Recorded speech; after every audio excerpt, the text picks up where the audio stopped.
જય હિન્દ મિત્રો, શાશ્વત કોચિંગમાંથી હું કૃતિના લહેરુ આપ સૌનું હાર્દિક સ્વાગત કરું છું. કલ્પના કરો, વિશ્વાસ કરો અને હાસિલ કરો અને ટેગલાઈન જોડે. આજે આપણે આગળ વધવાના છીએ આપણા સંસ્કૃતિના લેક્ચરમાં. જેમ આપણે આની પહેલા બધા લોકમેળાઓ અને મેળાઓ જોયા છે, એ સિવાય આજે હું તમને સમજાવીશ સંસ્કૃતિ એટલે શું. સંસ્કૃતિ શબ્દનો અર્થ શું થાય છે, સંસ્કૃતિ શબ્દને અલગ અલગ મહાન વ્યક્તિઓ કઈ કઈ રીતે વર્ણવેલું છે, એ દરેક વાતને આપણે આજે ડિટેલમાં જોશું. પહેલી તો વાત એ કે ભારત એક સંસ્કૃતિથી ભરેલો દેશ કહીએ તો પણ ઓછો કહેવાય. કારણ કે દરેક જગ્યાએ દરેક દેશ એમ કહી શકાય કે ઘણા દેશો એવા છે કે જે ખાલી એક જ ધર્મને માન આપે છે, જ્યારે ભારત એક એવો દેશ છે કે જ્યાં બધા ધર્મ એક સમાન છે. પછી કોઈ હિન્દુ હશે, કોઈ મુસ્લિમ હશે, કોઈ ખ્રિસ્તી હશે કે કોઈ પણ ધર્મનું કેમ ના હોય, બધા માટે સમાન અધિકારો અને સમાન વસ્તુ આપવામાં આવેલી છે આપણા સંવિધાન મુજબ જ. તો એક આવા સંસ્કૃતિથી ભરેલા દેશ વિશે જો તમારે જાણવું હોય, ઓળખવું હોય, વિસ્તારથી સમજવું હોય, તો એની પહેલા તો આપણને એ ખબર હોવી જોઈએ કે સંસ્કૃતિ એટલે શું, સંસ્કૃતિનો ઉદ્ભવ ક્યાંથી થયો, સંસ્કૃતિ શબ્દ ક્યાંથી આવ્યો. આ દરેક વસ્તુ આજના લેક્ચરમાં હું તમને જણાવીશ. તો ચાલુ કર્યા છે આપણો લેક્ચર. તો કે પહેલી વસ્તુ શું, તો કે સંસ્કૃતિ, ને બીજું શું કહેવાય ઇંગ્લિશમાં, તો કે કલ્ચર. કલ્ચર એટલે શું થાય, સાવ ગુજરાતી શબ્દ કહીએ સંસ્કૃતિનો, તો કે સુધારેલી સ્થિતિ. સુધારેલી સ્થિતિ એટલે શું કે એક આપણી જે જૂની સ્થિતિ છે, આજે હું એમ ગણી લો કે ભાઈ હું એક જગ્યાએ ફેલ થઈ છું, બરાબર. હવે એ ફેલમાંથી જ્યારે હું પાસ થવા માટે જઈશ, અથવા તો ફેલમાંથી પાસ થવાની એક પ્રવૃત્તિ કરી દઉં, અથવા તો એમ કહી શકું, એક લાઈવ એક્ઝામ્પલ આપું તમને, તો કે આદિમાનવ હતા, એ લોકો પોતે ગુફામાં રહેતા હતા. ગુફામાં કેવું જીવન જીવતા હતા કે સૂર્ય ઉગશે એટલે બહાર નીકળશે, સૂર્ય આથમે પેલા અંદર જતા રહેશે. આ એક જીવન એનું ગોઠવાયેલું હતું કે બસ બીજી કાંઈ જ પ્રવૃત્તિ નહીં, સૂર્ય ઉગે એટલે નીકળવાનું, સૂર્ય આથમે પેલા ગુફામાં જતું રહેવાનું. તો આવી જે એકદમ સ્થિર પ્રવૃત્તિ હતી, એમાંથી કંઈક નવીનતા કઈ રીતે આવી, તો કે ધીમે ધીમે આદિવાસીઓએ આગની શોધ કરી કે અંધકાર થાય પછી એ લોકો બહાર નીકળી શકે. પછી પોતે જે કાચું માંસ ખાતા હતા એની બદલે હવે પાકેલું માંસ ખાવા માંડ્યા, અગ્નિની શોધ થાય. જેમ ખાલી કાચા માંસથી પાકા માંસ થયું, પછી તો કે જેમ ખાલી અગ્નિની શોધ થાય એટલે લોકો અંધારામ થાય, સૂર્ય આથમે પછી પણ બહાર નીકળતા થઈ ગયા. તો એમ ધીમે ધીમે ધીમે ધીમે એના મનનો વિકાસ થયો, મનનું ખેડાણ થયું. અને પછી તો કે ખાલી અગ્નિની શોધ પૂરતું ન રહ્યું, તો કે પાણકામાંથી નાના નાના ઓજારો બનાવ્યા, ઓજારોમાંથી એમ કહી શકાય પાણકામાંથી એક પૈણું બનાવ્યું, પૈણામાંથી ગાડું બનાવ્યું, ગાડામાંથી અત્યાર સુધી આપણે જોઈ શકીએ છીએ કે ગાડામાંથી શું બન્યું, તો કે જે ગાડું હતું ત્યાં સુધી સ્થિર રહેતી માનવ મનનું ખેડાણ, વિકાસ ત્યાં સુધી સ્થિર હતો, તો કે ના નહોતો. તો કે ગાડામાંથી પછી આપણે સાયકલમાંથી સ્કૂટર, સ્કૂટરમાંથી ફોર વ્હીલમાંથી અત્યારે આપણે જોઈએ તો વિમાન, જેટ વિમાન, કેટલી અલગ અલગ વસ્તુ વિકસી ગઈ. તો સતત જે બદલાવ થયો, સતત જે નવું સર્જન થયું, એને આપણે સંસ્કૃતિ એવું કહી શકીએ. તો જે રીતે એક નાની વસ્તુથી જે ચાલુ થયું છે, એક બંધ કમરાથી, એક બંધ ગુફાથી ચાલુ થઈને આજે જે આકાશ સુધીની સફર છે, એને હું સંસ્કૃતિ ગણાવી શકું છું. એવું પણ કહી શકાય, તો કે હા કહી શકાય. આદિમાનવે સૌ પ્રથમ વખત દક્ષિણ પૂર્વ એશિયાના દેશોમાં કૃષિની શરૂઆત કરી હતી. આ ફેક્ટ વાળો ક્વેશ્ચન છે કે ભાઈ આદિમાનવે સૌથી પહેલા કઈ જગ્યાએ ખેતીની શરૂઆત કરી હતી. તો ફેક્ટોલોજીક ક્વેશ્ચન છે કે જે તમારે યાદ રાખવું પડશે. કદાચ ક્યાંય મેન્સ રિગાર્ડિંગ તમે ક્વેશ્ચન આન્સર લખતા હોય તો આ ફેક્ટવાળા જે વાત તમે રાખો ને, એ તમારા આન્સરને ભાર આપે છે, મતલબ પ્રભાવ પાડે છે સામેવાળા ઉપર. તો આજે આપણો જે લેક્ચર છે સંસ્કૃતિ, એ આખો મેન્સ રિગાર્ડિંગ પણ હું કહી શકું, પણ આમાંથી ઘણા બધા ક્લાસ 3 યા તો ક્લાસ 1-2 ના MCQ માં પણ પૂછાય જેવા ક્વેશ્ચન નીકળી શકે. આદિમાનવે સૌપ્રથમ દક્ષિણ પૂર્વ એશિયાના દેશોમાં કૃષિની શરૂઆત કરી હતી. શરૂઆતમાં ફરીને કૃષિ થઈ. હવે જેમ મેં તમને કીધું કે આદિમાનવ પહેલા શું હતું, તો કે ગુફામાં રહેતા હતા. ગુફામાં કઈ રીતનું જીવન જીવતા હતા, તો કે સૂર્ય ઉગે અને સૂર્ય આથમે એ ટાઈપનું, બરાબર. પછી થોડોક બદલાવ આવ્યો, જેમ જેમ અગ્નિની શોધ થઈ. તો એ બદલાવને લીધે શું આવ્યું, તો કે હવે માણસ એક જ જગ્યાએ ગુફામાં નહીં રહે, એની પાસે છે સાધન કે જેના લીધે રાત પડશે તો પણ એને અંજવાળું મળશે. એટલે એ શું કરશે, જગ્યા એક્સપ્લોર કરશે વધારે, બરાબર. તો એ જે એક્સપ્લોરેશન થતું હતું એના લીધે શું થતું હતું કે ઘણી વખત આદિમાનવ પોતાની ગુફાથી બહુ દૂર જતો રહેતો હતો, બરાબર. તો પછી આદિમાનવે શું ચાલુ કર્યું કે જ્યાં જાય છે, જે જગ્યાએ એને ગમી જાય છે ત્યાં રહેવા માંડે. તો આ રીતનું જે વસ્તુ ચાલુ થઈ. અને એક વસ્તુ કે આજે હું અહીંયા છું, હવે હું અહીંયાથી દૂર જઈશ ક્યાંય, અને મને ત્યાં કોઈ લોકેશન ગમી જશે, હું ત્યાં રહેવાનું ચાલુ કરીશ, તો મારે બધી વસ્તુ જે વસ્તુ હું જૂની જગ્યાએ કરતી હતી એ વસ્તુ અહીંયા કરીશ. તો કે હા. તો એવું થતું હતું કે સ્ટાર્ટિંગમાં જ્યારે આદિમાનવ લોકોએ શરૂઆત કરી ખેતીની, તો શું થતું હતું, રખડતી ખેતી કરતા. કઈ રીતે? તો કે 3 મહિના કોઈ આદિમાનવ અહીંયા રહે છે, 3 મહિના અહીંયા રહે છે, 3 મહિના અહીંયા રહે છે, જે જગ્યા ફાવે છે એ જગ્યાએ જાય છે, ફરે છે, અને પછી ત્યાં ખેતી કરે છે, પાછું ફરીથી વસાવે છે. પરંતુ એના મનમાં ધીમે ધીમે સ્થિરતા આવી કે દર 3 મહિના આવી રીતે કે દર મહિને 2 મહિને જગ્યા ફેરવવાથી મારે પાછું 0 થી ચાલુ કરવું પડે છે. એ કરતા હું એક એવી જગ્યા ગોતી લઉં કે જ્યાંથી મારે ચાલુ કર્યા પછી પાછો 0 ન આવે. તો ધીમે ધીમે એવું કહેવાય કે 1, 2, 3, 4, 5 આદિવાસીઓ આવી રીતે એક જગ્યાએ ભેગા થવા માંડ્યા, એક સમૂહ થવા માંડ્યો. ધીમે ધીમે એ સમૂહ ગામડામાં પરિવર્તન કર્યું, ધીમે ધીમે એ ગામડું વિકસીને શહેરમાં વિકસિત થઈ ગયું. તો આ જે આખી જે સાયકલ ગઈ કે એક ગુફાથી લઈને એક ફ્લેટ કે એક મકાન સુધીની સાયકલ, એને પણ આપણે સંસ્કૃતિ કહી શકીએ. કારણ કે માનવીની સુધારેલી પરિસ્થિતિ દર્શાવે છે, લોકોના મનની વિકસિત પરિસ્થિતિ દર્શાવે છે. તો આ દરેક વસ્તુ સંસ્કૃતિ અને કનેક્ટેડ છે. એ શું કામ છે? તો કે એક પરિવર્તન જ્યારે એક સારા એવા પરિવર્તનને આકર્ષે છે અને એ પરિવર્તન અમલમાં આવે છે અને માનવીની જીવન જીવવામાં સહેલાઈતા અનુભવે છે, આ જ વસ્તુને આપણે સંસ્કૃતિ પણ કહી શકીએ છીએ. તો એવું કહી શકાય કે શરૂઆતમાં ફરીને કૃષિ હતી, જે પછી સ્થાયી થઈ. સ્થાયી એટલે ગામડા વિકસા, સ્થાયી થાય છે કોઈ લોકો એટલે એક ઘર સ્થાયી થશે, 2 થશે, 3 થશે, 4 થશે. ધીમે ધીમે કરીને 10 થી 12 ઘરનો સમૂહ બની જશે, જે ગામડામાં પરિવર્તન થયું. હવે આ જ ગામડું એક લેવલથી વધારે વિકસિત થાય છે કે ભાઈ દરેક નાની જરૂરિયાતો એ લોકો પોતાની આસપાસ રાખવા માંડ્યા અને એ વિકસિત એક શહેરમાં થાય છે. તો આ રીતે જે એક નાના એવી ગુફાથી લઈને શહેર સુધીની જે સફર છે એની આપણે સંસ્કૃતિ કહી શકીએ. હવે સંસ્કૃતિની વ્યાખ્યા શું છે અમુક મહાન નેતાઓએ જે કીધેલી છે એ લીધી છે ફેક્ટ વાઇઝ, કે કોઈ સમાજમાં પણ પ્રાપ્ત થતી ઉચ્ચમતાના મૂલ્યોની અને આદર્શોની ચેતના છે, જે સામાજિક પ્રથાઓ, રીત રિવાજો, ભાવનાઓ, રહેણી કેણી અને આચરણો અને મનોવૃત્તિઓની પ્રગટ થાય છે. હવે કઈ રીતે? તો કે આપણે જોઈએ છીએ કે આપણી આજુબાજુમાં જે લોકોનું કલ્ચર હોય ને, આપણે એમ કઈ ખબર છે કે ભાઈ આ તો ત્યાંની સંસ્કૃતિ છે. શું કામ કહીએ છીએ? કારણ કે એ લોકોની સંસ્કૃતિ. હવે આજે હું એમ કહું કે આપણે ગુજરાતી છીએ, તો ગુજરાતીની પાછળ અમુક ટેગલાઈન થઈ જાય છે, હેશટેગ યુઝ થઈ જાય છે. આપણી ભાષામાં ત્યાં સંસ્કૃતિને લઈએ તો હેશટેગ યુઝ થાય છે. કેમ? કોઈ એમ કહેશે ગુજરાતી છે એટલે શું, તો સૌથી પહેલા શું આવશે? ગરબા, બરાબર. બીજું ફાફડા જલેબી. ત્રીજું વાત કરીએ તો હા, આપણે જેવું પણ એમ કહેશું ને કે આ ગુજરાતી છે એટલે લોકોની એક મેન્ટાલિટી થઈ જશે કે ગુજરાતના લોકો આવા હોય. કારણ કે ત્યાંની સંસ્કૃતિ આવી છે. શું? પેલી તો કે ગુજરાતના લોકો છે એટલે ગરબા આવડતા જ હશે. બીજું તો કે ગુજરાતના લોકો છે એટલે ફાફડા જલેબી તો ભાવતા જ હશે.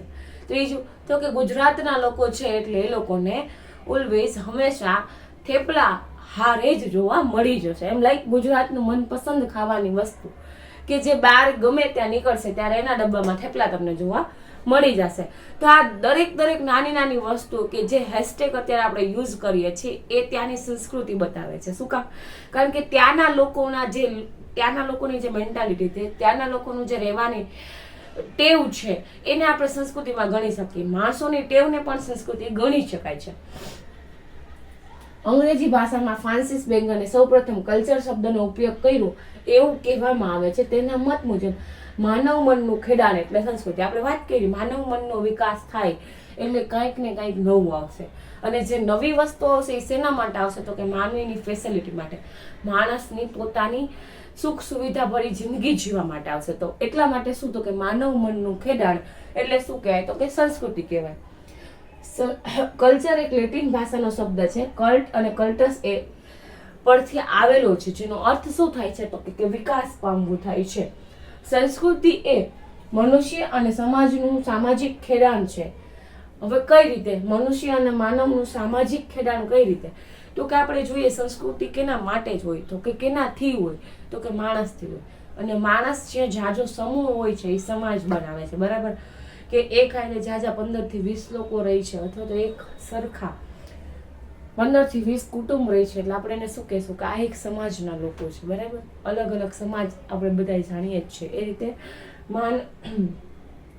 માનવ જ્યારે મનુષ્ય અને સમાજનું સામાજિક ખેડાણ સંસ્કૃતિ કહી શકીએ. કઈ રીતે? કારણ કે જેમ માણસ હું એવું ઈચ્છું છું કે હું મારામાં આ બદલાવ લાવીશ, બરાબર. એટલે હું એમ કહું કે મેં મારામાં કોઈ એક જાતનો બદલાવ લાવ્યો છે, બરાબર. હવે આજથી હું એમ કહીશ કે કાલથી હું દરરોજ સવારના 4 વાગે ઉઠી જઈશ ને વાંચવાનું ચાલુ કરી દઈશ. તો મારી આજુબાજુમાં જે લોકો છે, જે લોકો તૈયારી કરતા હશે, જે લોકો મારી જેમ કંઈક ને કંઈક પ્રિપરેશન કરતા હશે, તો એ લોકોને પણ હું શું સલાહ આપીશ કે ભાઈ મેં 1-2 દિવસ જોયું 4 વાગે ઉઠીને, મને જે પીસ મળ્યું, મને જે શાંતિ મળી વાંચવામાં, એવી ડેલીના જે રૂટીન ટાઈમમાં છે એમાં નથી મળતી, બરાબર. એક વખત મારા ગ્રુપમાં કહીશ, 2 વખત મારા ગ્રુપમાં કહીશ, 3 વખત મારા ગ્રુપમાં કહીશ, એટલે એ જે 4-5 જણા છે એમાંથી કોઈ એક પણ એવું એપ્લાય કરવાની ટ્રાય કરશે. ભલે પહેલી વખતમાં એને સફળતા ના મળે, પહેલી વખતમાં એ પણ ના ઉઠી શકે, પરંતુ ટ્રાય કરશે, અને જો એને પણ ફાવશે તો એ બીજા 4ને કહેશે. એટલે ધીમે ધીમે જે બી પરિવર્તન આવે છે ને એ માનવના પોતાના માટે સારું બને છે, તો એ ધીમે ધીમે કરીને એ આખા સમાજમાં લાવવાની ટ્રાય કરશે. આજે હું એમ કહું છું કે મને ખબર પડી છે કે ભાઈ મહિલાઓને, ઘણા બધી મહિલાઓને ભરત ગૂંથણ અથવા તો ગૂંથણવાળી વસ્તુ આવડે છે, તો હું શું ટ્રાય કરીશ કે એવો કોન્ટેક્ટ વધારીશ કે જેટલી બી મહિલાઓ ઘર બેઠા કામ કરે છે અથવા તો કંઈ કામ જ નથી કરતા, ખાલી ઘરે રહી છે અને એની પાસે આ કળા છે, આવડત છે, તો હું એ લોકોને ભેગા કરીશ અને પછી એનું વેચાણ કરાવડાવીશ. તો શું થશે? ધીમે ધીમે એ પોતે પોતાના આત્મનિર્ભર બનતા શીખશે. એનાથી જે એના આવક થશે એના લીધે એનામાં આત્મવિશ્વાસ વધશે. તો જેમ એક વ્યક્તિ પોતાનો વિકાસ કરે છે ને, હું મારા વિકાસ માટે વિચારું છું ને કે બધી મહિલાઓને ભેગી કરીશ, કારણ કે મને કંઈક આવક થશે, પરંતુ મારી આવકની સાથે આખા મહિલાઓનો ગ્રુપ છે, આખું મહિલાઓ છે, એને પણ કંઈક આવક થશે, એના લીધે એનામાં પણ આત્મવિશ્વાસ વધશે. તો એવું કહી શકું કે ભાઈ મારું જે ગ્રોથ થાય છે એના લીધે સમાજનો, મહિલા સમાજનો પણ ગ્રોથ થશે અને એના લીધે સામાજિક ગ્રોથ પણ થશે. કારણ કે જે વ્યક્તિ પોતાના ઘરમાં રૂપિયા આપતી નહોતી, જે મહિલા પોતાના ઘરમાં પોતે કમાઈને કઈ પૈસા આપતી નહોતી, એ હવે પોતાના ઘરમાં પોતાની આવક આપી શકશે, જેના લીધે સમાજમાં એનું માન પ્રતિષ્ઠા વધશે, એટલે લોકોની દ્રષ્ટિ બદલશે એને જોવા માટેની. તો દરેક નાની વસ્તુ માનવ જે કનેક્ટેડ છે, જેના લીધે કંઈક પરિસ્થિતિ સુધરે છે, બદલાવ આવે છે, એ વસ્તુ શું છે? તો કે સંસ્કૃતિમાં ગણી શકાય. સંસ્કૃતિ એવી સંરચના છે કે જેમાં પ્રજાની ભૌતિક માન્યતાઓ, જ્ઞાન મૂલ્યો અને જીવન દ્રષ્ટિઓનો સમાવેશ કરવામાં આવે છે. જેમાં આપણે વાત કરી કે જેવું કોઈ વ્યક્તિ કોઈ વસ્તુની આપણે નવી શરૂઆત કરશું ને એટલે અડચણ ઘણી બધી આવશે.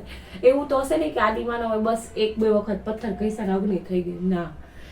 કેટલા બધા પ્રયત્નો કર્યા હશે, ત્યારે એક તો એને ખબર પડી હશે કે ભાઈ 2 પથ્થર ઘસવાથી અગ્નિ ઉત્પન્ન થઈ શકે છે. અને કયા 2 પથ્થર ઘસવાથી કદાચ એવું પણ બની શકે કે પહેલા એ લોકો એવું વિચારી લીધું કે ના આ 2 જ પથ્થરથી અગ્નિ ઉત્પન્ન થાય, એ સિવાય કઈ પથ્થરથી થતી જ નહીં હોય એવું. પરંતુ ધીમે ધીમે ધીમે કરીને કેટલા અસફળતા મળ્યા પછી એને ખબર પડી છે કે 2 પથ્થર વચ્ચે જે ઘસારો થાય છે એના લીધે અગ્નિ ઉત્પન્ન થાય છે, બરાબર. તો દરેક નાની વસ્તુ પણ પામવા માટે તમારે જ્યારે કાંઈક ને કાંઈક સ્ટ્રગલ કરવી પડે છે. તો જે વસ્તુ તમે મેળવી લ્યો છો ને એ પછી ભૌતિક હોય કે મનની શાંતિ માટે સુખ આપતી વસ્તુ હોય કે કોઈ પણ વસ્તુ હોય, એ આપણે આ માનવને પોતાની જે જૂની પરિસ્થિતિ છે એમાંથી કંઈક આગળ લાવે છે, તો એ સંસ્કૃતિમાં ગણાવી શકાય છે. પછી તો કે સંસ્કૃતિને આપણે 2 રીતે કહી શકીએ. કઈ રીતે? તો કે એક તો લૌકિક અને અલૌકિક. સંસ્કૃતિના 2 ભાગ પાડી શકીએ. કઈ રીતે? તો કે લૌકિક સંસ્કૃતિ અને અલૌકિક સંસ્કૃતિ. હવે લૌકિક એટલે શું? તો કે કળા, વસ્તુકળા, ટેકનોલોજી, રીત રિવાજો, સામાજિક ક્રિયાઓ. હવે હું એમ કહું કે કળા, લોકકલા એટલે શું? તો કે પહેલા હું જોતી કે ચિત્ર લોકો બનાવતા, પરંતુ તમે જોશો તો એમાં કોઈ શેપ એટલો બધો ન હતો, બરાબર. પરંતુ ધીમે ધીમે ધીમે ધીમે લોકોએ પોતાનું સ્ક્રેચ, પોતાનું જ આખું મોઢું છાપવાની કળા આવી ગઈ. પછી એવું કહી શકાય કે કોઈ પાસે બોલવાની કળા છે કે જે લોકોને આરામથી બધું સમજાવી શકે છે. પછી હું એમ કહી શકું કે આપણે વાત કરી કે એક ખાલી પૈણાથી માંડીને જેટ વિમાન સુધીની સફર ને પણ આપણે ટેકનોલોજીનો વિકાસ કરીએ છીએ, એટલે શું થયું? તો કે લોકોમાં સુધરેલી સ્થિતિ બતાવે છે માનવીને. પછી રીત રિવાજો. રીત રિવાજોમાં કેમ વિકાસ? હવે આપણને એવું થાય કે રીત રિવાજોને, સામાજિક રિવાજોમાં ને સામાજિક ક્રિયાઓ બધી આપણને સંસ્કૃતિને કઈ રીતે લાગે? તો એક એક્ઝામ્પલ આપું કે પહેલાનો જમાનો હતો કે જ્યાં સ્ત્રીઓ ઘરની ચાર દિવાલથી આગળ નથી જતી. અને આજનો જમાનો છે કે સ્ત્રીઓ ઘરની ચાર દિવાલથી આકાશ સુધીની સફર સુધી પહોંચી છે. તો આ દરેક વસ્તુ ડાયરેક્ટ નથી થઈ ને. પહેલાં તો કોઈએ ટ્રાય કરી હશે ને કે સ્ત્રીઓ પણ બધું કરી શકે છે. તો એ જે આખી રીત રિવાજ છે કે એક બંધ કમરામાં રાખવાવાળી સ્ત્રીને તમે જ્યારે ઊંચા આસમાનમાં ઉડવાની તક આપો છો એટલે માણસની મનોસ્થિતિમાં ચેન્જ આવે છે, માણસના માનસિક મૂલ્યોમાં ફેર આવે છે, માણસની સ્ત્રી પ્રત્યે જે વિચાર શક્તિ છે એમાં તફાવત આવે છે, એમાં ફેર આવે છે અને એના લીધે એક સ્ત્રીનું મૂલ્ય આખું સુધરી જાય છે. મતલબ કે સ્ત્રી પોતાની રીતે એક્સપ્લોર કરી રહી છે. અત્યારે દરેક સ્ત્રી ઇન્ડિપેન્ડન્ટ છે. હું કહી શકું કે મોસ્ટલી ઘરમાં એક વિચાર શક્તિ આવી ગઈ છે કે હા, છોકરી પણ છોકરાની જેમ બહાર કમાઈ શકે છે. તો એ વિચારસરણી જે જૂની રીત રિવાજો છે એનાથી થોડીક અલગ થઈ ગઈ છે અત્યારે. તો એ ક્યારે આવ્યું હતું કે ઘણા બધા અપ્સ એન્ડ ડાઉન પછી આવેલું છે. એટલે એક જે રિવાજ હતો કે ભાઈ છોકરી ઘરની બહાર ન નીકળી શકે, ત્યાંથી લઈને છોકરી જોબ ઉપર જઈ શકે, ત્યાં સુધીની જે આખી સફર છે એને પણ આપણે સંસ્કૃતિ ગણાવી શકીએ. કારણ કે એમાં માણસના મનની પરિસ્થિતિ બદલી છે, માણસના મનના વિચારો બદલાય છે અને એ વિચારો બદલવાના લીધે સમાજમાં સામાજિક રીતે છોકરીઓનું મૂલ્ય વધ્યું છે અને આપણને કંઈક ફાયદો થયો છે. પછી અલૌકિક એટલે શું કે જે ખાલી મારો વિશ્વાસ છે, મારી માન્યતા છે, આ બધી વસ્તુ શેમાં આવશે તો કે અલૌકિકમાં. હવે વિશ્વાસ ને માન્યતા કેવી વાત છે કે જે આપણી ધારણા છે, આપણે પ્રાર્થના કરી છે કે ભાઈ મારા ભગવાન ઉપર વિશ્વાસ છે, આ વસ્તુ તો મને મળી જશે, આ તો મારાથી થઈ જ જશે, આ મારો વિશ્વાસ છે. તો આ વિશ્વાસ છે એ કેમાં આવશે તો કે અલૌકિકમાં આવશે એમ. પછી માન્યતા છે કે ભાઈ હું ચાલતી હતી યાર આજ સવારના જ, મારે એવું મસ્ત ખાસ કામ હતું, અચાનક વચ્ચેથી બિલ્લી નીકળી ગઈ, હવે મારે કેમ જાઉં, કોઈ મારી પહેલા જાય ને તો હું જાઉં, નહીતર મારો દિવસ ખરાબ થશે, હું જે કામ કરવા ગઈ છું એ કામ ખરાબ થશે, મને સારું ફળ નહીં મળે. આપણી માન્યતા થઈ. બરાબર? ખાસ સમજજો, વિશ્વાસ એટલે શું છે? કોઈ ભગવાન ઉપર વિશ્વાસ છે, કોઈ ગુરુ ઉપર વિશ્વાસ છે, આપણા કોઈ એવા મોટા વ્યક્તિઓ ઉપર, વડીલ ઉપર વિશ્વાસ છે, વિશ્વાસ થશે કે ના ભાઈ આ વ્યક્તિ મારી જોડે છે એટલે કંઈ ખોટું નહીં થાય. ત્યારે માન્યતા શું છે કે ભાઈ હું જાતી હતી ને રસ્તામાંથી બિલાડી આડી વહી ગઈ. આ દરેક વસ્તુ માન્યતામાં લાગશે કે જે એક રીતે હું કહી શકું કે વિશ્વાસ અને માન્યતા. વિશ્વાસ તો હજી ઘણા લોકો એમ કહેશે કે જે શક્ય છે એમ, પરંતુ માન્યતા એવી વસ્તુ છે કે જે વ્યવહારમાં શક્ય નથી, અસ્તિત્વ જ નથી, ભાઈ પોસિબલ જ નથી. કોઈ એક જીવ તમારું ખરાબ શું કામ ઈચ્છી શકે, મને એ નથી સમજાતું હજુ સુધી. ઘણા લોકો એવા છે કે બિલાડી રસ્તા ઉપરથી જાય છે એટલે રાહ જોશે કે કોઈ બીજું ગયું છે પછી હું જાઉં. મતલબ આનો કોઈ સેન્સ જ નથી. એટલે આવી રીતે સંસ્કૃતિને બે ભાગમાં વેચી શકાય, લૌકિક અને અલૌકિક. લૌકિક એટલે કળા, વસ્તુકળા, ટેકનોલોજી, રીત રિવાજ અને સામાજિક ક્રિયાઓમાં, અને અલૌકિક એટલે વિશ્વાસ, માન્યતાઓ કે જે વ્યવહાર શક્ય નથી એના ઉપર બેઝિક લઈને આપણે એક સંસ્કૃતિનો ભાગ પાડી શકીએ. પછી સંસ્કૃતિના વિકાસમાં મહત્વના પરિબળો છે કયા તો કે મૂલ્ય, માન્યતા, ભાષા, લોક સાહિત્ય, ધર્મ અને વિચારધારા. સંસ્કૃતિને આપણે જ્યારે આગળ વધારવી હોય અથવા તો આપણી સંસ્કૃતિ લોકો સુધી પહોંચે, યથાવત રહી, એના માટે આપણે કઈ કઈ વસ્તુ જરૂરી છે તો કે આ 6 વસ્તુ જરૂરી છે. જેમ તમને ખ્યાલ હોય તો રામ મંદિરમાં એક નીચે કેપ્સ્યુલમાં આખી રામાયણ રાખવામાં આવી છે. શું કામ? કે વર્ષો પછી, અનંત વર્ષો પછી કાંઈ એવું થાય છે સૃષ્ટિમાં, પરિવર્તન આવે છે સૃષ્ટિમાં, અને એવું કોઈ થાય છે કે જેના લીધે રામ મંદિરનું મતલબ અસ્તિત્વ જ નથી દેખાતું.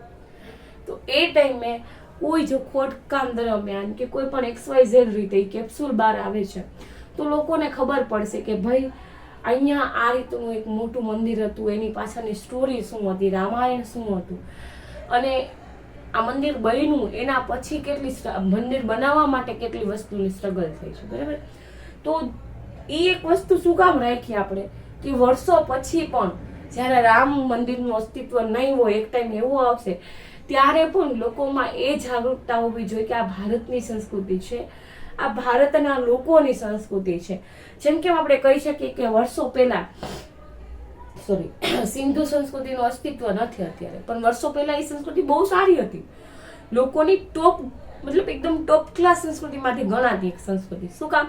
કારણ કે એ લોકો પાસે એ ટાઈમમાં ભૂગર્ભ ગટર યોજના હતી, એ ટાઈમમાં સ્નાનગૃહ હતા, એ ટાઈમમાં એ લોકો પાસે આખી બજાર ભરાતી હતી, એ ટાઈમમાં સ્ત્રીઓ પાસે લિપસ્ટિક હતી, હાથની બંગડી હતી કાચની, હાથના કડા હતા, સોનાના આભૂષણો હતા, ચાંદીના આભૂષણો હતા, અલગ અલગ મતલબ કાજલ હતું. આ લેવલ સુધીની સંસ્કૃતિ એક રીતે કહી શકીએ કે અત્યારની જે સંસ્કૃતિ છે એ લોકો એ 2500-3000 વર્ષ પહેલા જીવતા હતા. તો એ સંસ્કૃતિનો આપણે આજે કેમ માની લઈએ કે સંસ્કૃતિ હતી અને એ ભારતની જ હતી? કારણ કે ઘણા બધા પુરાવો આપણને એના પ્રાપ્ત થયા છે ને, કે જેના બેઝ ઉપર આપણે એમ કહીએ છીએ કે એ આપણી સંસ્કૃતિ છે, ભારતની સંસ્કૃતિ છે, સિંધુ ઘાટીની સંસ્કૃતિ છે, હડપ્પાની સંસ્કૃતિ છે. અલગ અલગ નામ ઘણા બધા છે એના, પરંતુ રીઝન શું છે તો કે એવા નમૂનાઓ, એવા પુરાવા પ્રાપ્ત થયા છે. ભલે એની ભાષા નથી ઉકેલી શક્યા આપણે હજુ સુધી, પરંતુ પુરાવાઓ પ્રાપ્ત થયા છે. એના અકોર્ડિંગ આપણે એની વ્યવસ્થા, એ લોકોની રીતભાત, જીવનશૈલી, એ દરેક વસ્તુ, ઇવન તો માણસની મેન્ટાલિટી ત્યારે ક્યાં હાઈ લેવલની હશે ને એ પણ આપણે જોઈ લીધું છે. તો સંસ્કૃતિને પરિપક્વ કરવા માટે એ લોકોએ જે પણ જાતનું મનનું ખેડાણ કરેલું છે કે જેના લીધે લોકો આજે એમ કહે છે કે ભારતની પહેલી નગરીય સંસ્કૃતિ સિંધુ ખીણની સંસ્કૃતિ હોઈ શકે છે. બરાબર? તો આ દરેક વાત સંસ્કૃતિને લગતી છે. દરેક નાની નાની વાત કે જે લોકો જોડે કનેક્ટેડ છે, લોકોના વ્યવહાર જોડે કનેક્ટેડ છે, પછી એ માન્યતાઓ હોય, વિશ્વાસ હોય, કે કોઈ નવી ટેકનોલોજી હોય, કે કોઈ નવો રીત રિવાજ હોય, દરેક વસ્તુ કે જે માણસ સાથે કનેક્ટેડ છે એ સંસ્કૃતિમાં આવશે. તો આવી જ નોલેજ અને આવી જ ફેક્ટવાળી વાત માટે ફોલો કરતા રહ્યો શાશ્વત કોચિંગને. જય હિન્દ, જય ભારત.